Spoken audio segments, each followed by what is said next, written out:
My mother always made me play hide and seek with her. It was just her and me, and we played at 9. Each time without failure, she told me to ignore her during the game. She told me that she would purposefully try to trick me, but, if you really wanted to trick somebody, why tell them anything? We played in the park. I thought this was normal. I knew other families didn't do this, but at the same time, I thought there was nothing wrong with us doing it. I liked the park after all. During the night, the air was so fresh, and it was silent, and the trees seemed larger than usual. She counted down from 100, giving me ample time to run away. My general competitiveness always made me run away and as far away as I could. I'd find some space behind many trees, and I'd lie down. The park was large, but somehow my mother would always manage to walk past me at least 3 times in those 20 minutes. I'd always hear her speaking as she walked past me. "Come out, Clara. Clara, please come out. I'm sick of this stupid game, Clara. It's cold and I just want to go home." I ignored her. When we first started with the games, I'd been foolish enough to leave my hiding spot. My mother's face immediately turned into one of fury. She'd walk up and grab me tightly by the shoulder as she scolded me relentlessly. "I told you not to listen to me, didn't I?" She would drag me back to the car and ignore me until the next day when we played. I didn't know why she did it. After I'd stopped listening to her during the 20 minutes of game time, it would no longer trick me. I knew she was lying, and it simply seemed like a waste of breath and energy to keep calling out for me. She got angry when she found me too. The park was a huge place, and if she hid somewhere, I would never find her. But somehow my mother was excellent at tracking me down. It was like she sniffed me and hunted me down. Instead of getting angry at me, she got disappointed. She'd sigh loudly, and her eyes would tear up before she'd dejectedly walk to the car. That gave me the worst feeling ever, filling me with inadequacy. One time, she found me after only 2 minutes, and she broke down sobbing. I didn't get it. I felt a huge urge to win. I needed it, so I started to get creative. I hid myself in the bushes. I'd changed my clothing to be more green and black and generally more inconspicuous. I got high up in trees, so it would be difficult to see me from the ground. I learned how to stay still, really, really still. And when I won, my mother would give me a smile.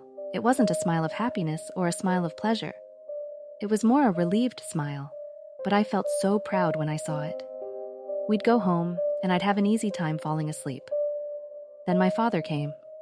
One day when I came back from school, I saw him talking to my mother. He was almost never home, actually. I'd seen him twice in my entire life, and my mother never really spoke about him. He was really just a stranger to me.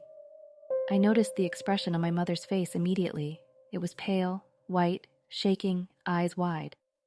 I couldn't hear what he was saying, so I got closer in towards them. Of course, their conversation stopped just as I did it.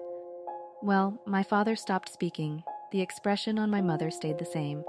He turned to me and smiled in a wolfish way. It made me recoil away with disgust. He sneered. He fucking sneered. I thought it was normal. That was how my classmates acted, after all. Later that same day, when my father was off in the toilet, my mother got close to me and whispered, "Don't come out, not even after 20 minutes. My father got really energetic right before bedtime. I thought we'd skip the whole hide and seek thing. My mom looked really sick, and looking at the clock, she said, "Let's take a trip to the park." I immediately noticed that she didn't mention hide and seek. "Why?" my father asked. "Why not? Get some fresh air, maybe."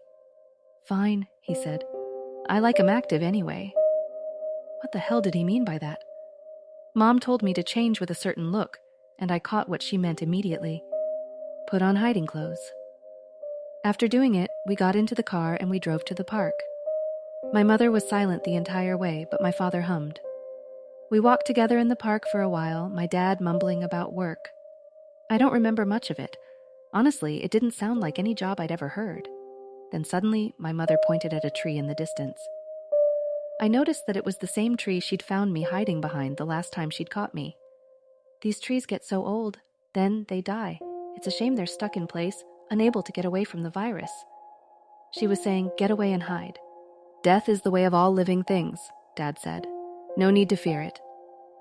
"I think I saw a squirrel in that tree," I said. "I'm going to go check it out." I disappeared into the forest I'd grown well acquainted to. I got behind a hill before changing direction and moving away. I made sure to try to move on the spots that wouldn't leave a mark. I needed to get far away before they noticed something was up. I thought about climbing a tree and hiding there, or about diving into a couple of bushes. Trees were only effective if people didn't check. Bushes worked great, but you'd have a small, if no, view of your surroundings. I chose the bushes, jumping into them and trying to control my breath. After a couple of minutes, I heard my parents walking in the distance. "Clara," Dad shouted.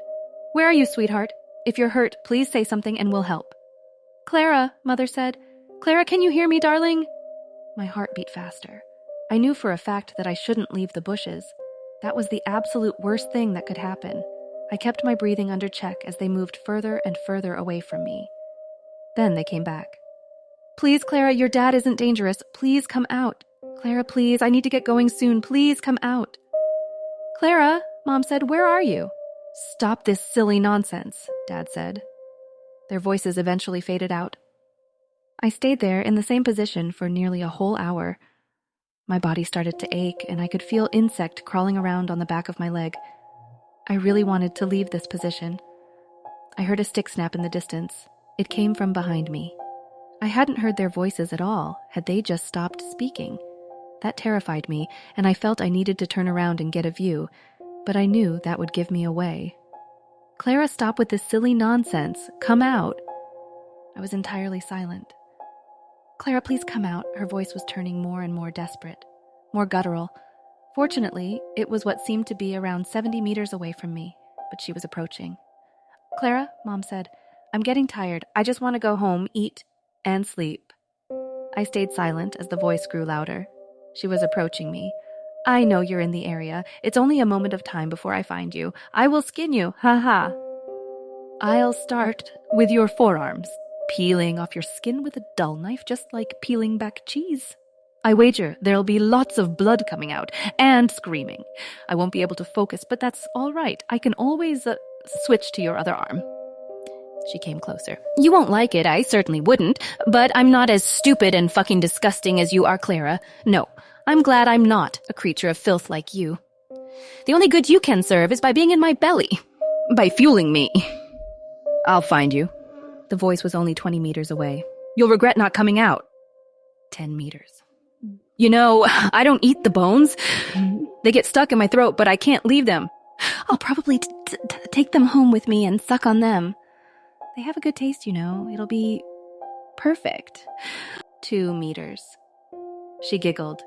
Did she find me? Oh no. I debated whether I should stay still and hope for the best or if I should look back. My fear was killing me, and it had to know, but I know looking would make noise. No, I had to stay still. "I know where you are," she said. Fuck. But then she began walking away from my spot. "I'll suck on your eyeballs before swallowing them. They're better whole, and they're always wet and squishy, so they go down the throat easily. If not, there's always blood. Oh, a mouthful of warm blood. Is there a better feeling?" I stayed still for that entire night, even after I was certain that they'd gone away. It was only when the sun was above me and I could hear other children that I stood up. One child jumped back and shrieked. He must have gotten properly terrified. Then I made my way back home. Dad wasn't there, but Mom was. She hugged me.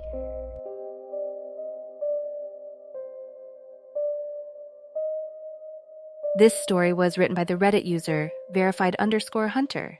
You can find the original post and more of Verified Hunter's work in the description down below. If you liked the story, leave a thumbs up and subscribe for more stories like this. Thanks for watching, and sleep well.